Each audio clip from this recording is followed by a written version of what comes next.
guys, it's Mark Zicree, Mr. Politics, also known as Mr. Sci-Fi, also known as Mark Zicree of Space Command. And if you're a science fiction fan, make sure you subscribe to Mr. Sci-Fi, my other channel, and this is my Mr. Politics channel that we're talking on now. And again, I just wanted to kind of boil things down and explain why it's very important that you vote, and it's very important that you vote for Joe Biden.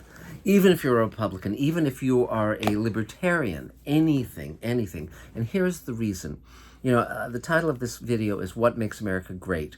And I want to get into that because I don't view any time in America as not having difficulties, not having challenges, not having good things and bad. I mean, the internet is great, Zoom is great. You know, there's many things that are great even now. But what's super important, what makes America great, is the difference between America and monarchies and totalitarian dictatorships, which is that at its very best, America welcomes everybody in. Everyone has an equal say, and everyone has a vote that matters, okay? That's the basics. And the reason it's important that the vote matters, even for those of you who, you know, love Trump, the reason it's important that it matters is because then your needs, your concerns, your challenges, your everything are heard. They're paid attention to.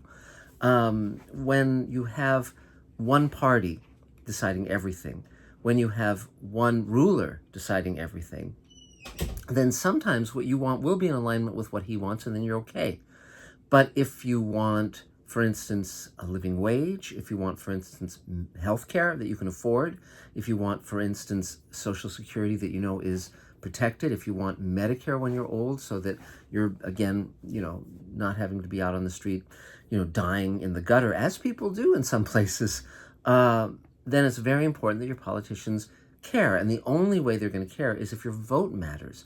And the only way your vote is going to matter is if they know that a majority of people can basically get rid of them.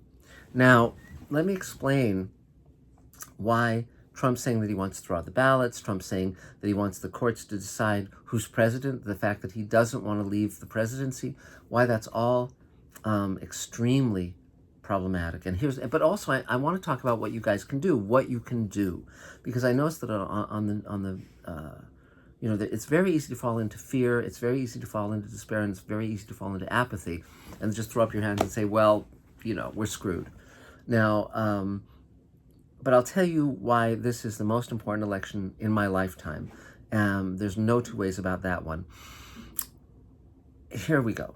I've previously on Mr. Politics, I've talked about corruption, and I've talked about what corruption is and why it matters that politicians are basically bribed by the big corporations. Why, you know, if someone's put on the judiciary and they view themselves as a Republican or a Democrat, in other words, if they're not seeing the law as what supersedes party, and justice as what supersedes party, then you've got a problem. Because, you know, I'm a student of history, and I've studied the Third Reich very, very closely. And what really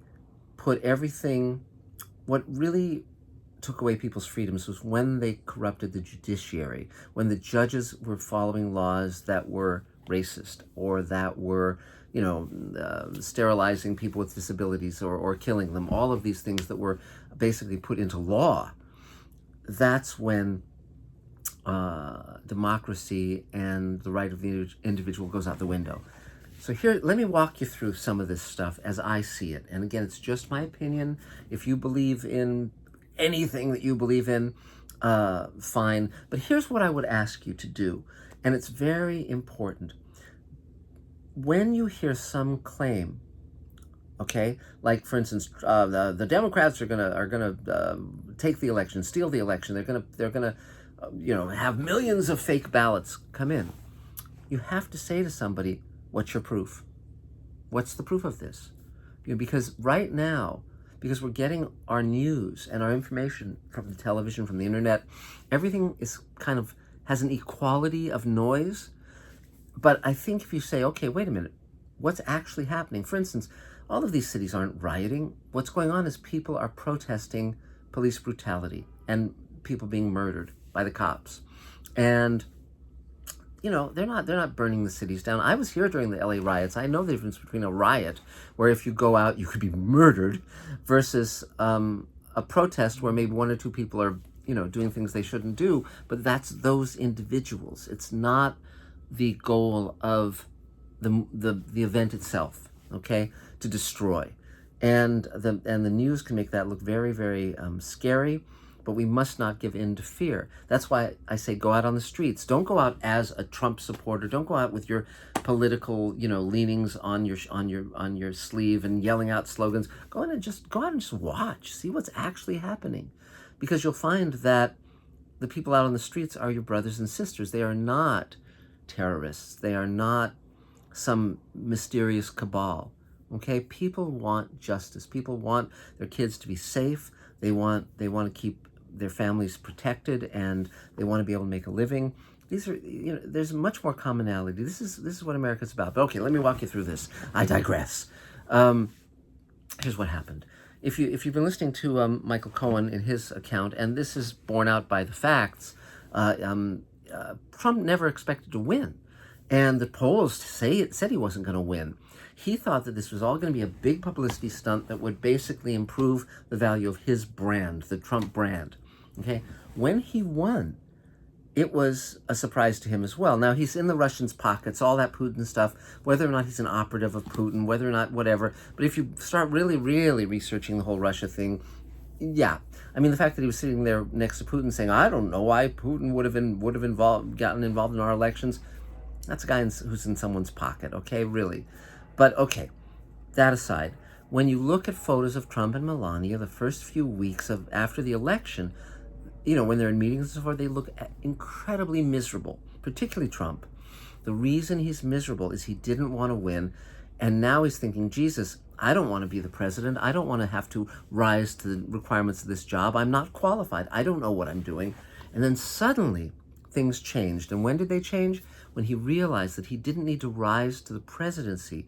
He needed to drag it down to his way of doing things. And his way of doing things was very, very specific.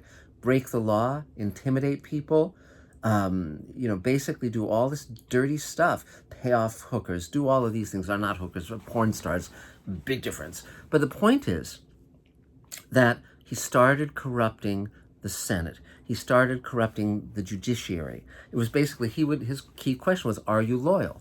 And when, people recused themselves because they were, the subjects of the very investigations they were supposed to be overseeing, he was livid, because he wanted people who would protect him at all costs, regardless of the law. And the biggest example of that, and it's really important, I mean, we don't even have to talk about him profiting, with the Secret Service staying in Trump hotels and all of that stuff. I mean, we don't even have to go down those alleyways. Here's the big one, okay? The only way he could survive an impeachment, okay, was by corrupting the Senate and corrupting the courts.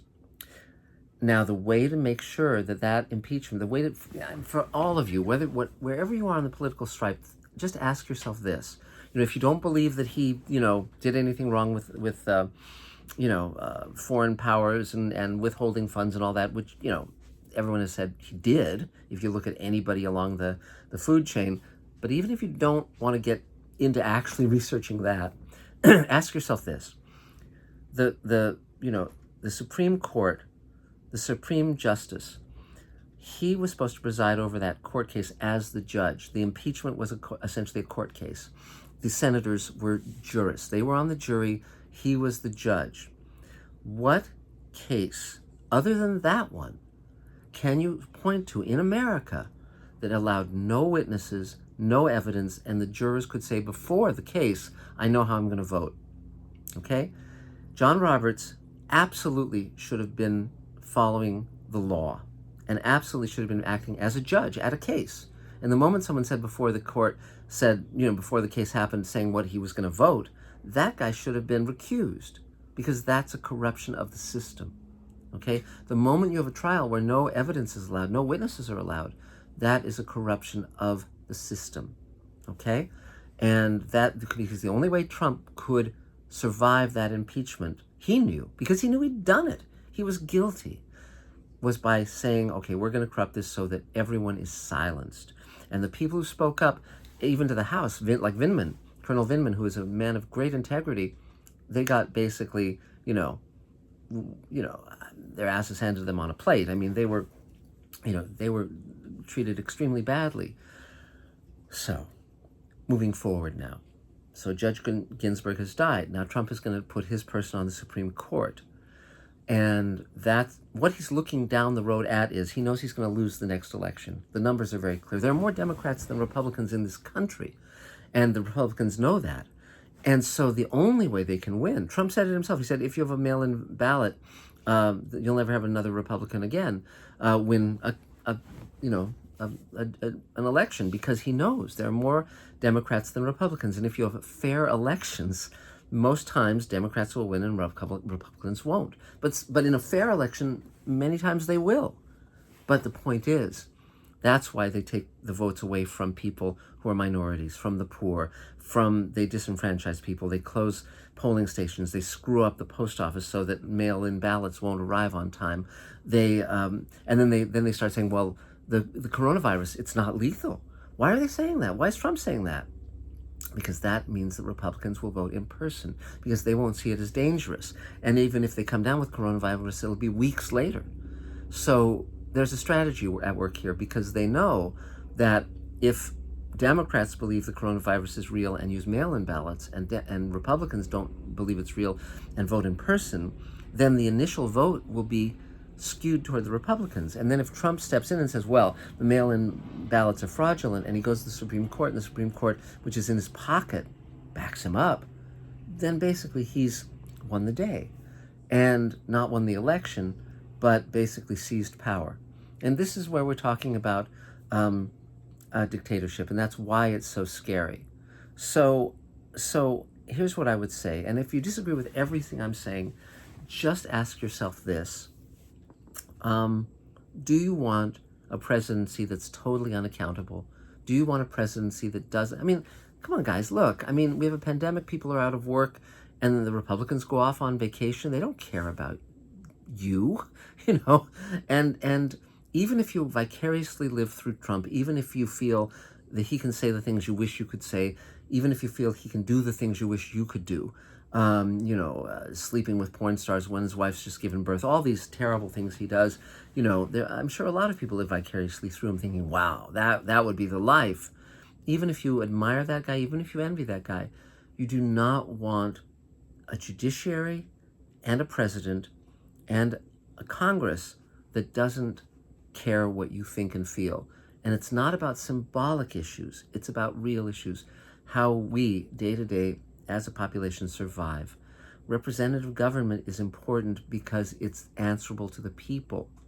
And if you look at totalitarian dictatorships, they can take you away, they can kill you, they can do anything they want. They do not have to feed you, they do not have to help you, they do not have to do anything other than what serves their need. And believe me, it's a miserable way to live a life if you're in that country, unless you're part of the elite. And the elite are always going to be the minority. They're going to be the 1%. It's just the way things work. Not everyone can be rich. Not everyone can be, at the top of the food chain. But a democracy allows the majority to be in charge. And a judiciary that's fair and equitable, following the mandate that everyone has to have equal rights, allows the minority within that system to actually prevail when it's meaningful and right for that to happen. So these are just some things you might want to think about, because I don't think that democracy is an issue of Republican or Democratic parties. I think it's the system that allows us to live a good life. It's very important. Anyway, so that's a little bit of it, but please, if you I'm finding that a lot of people aren't going to vote. Please vote.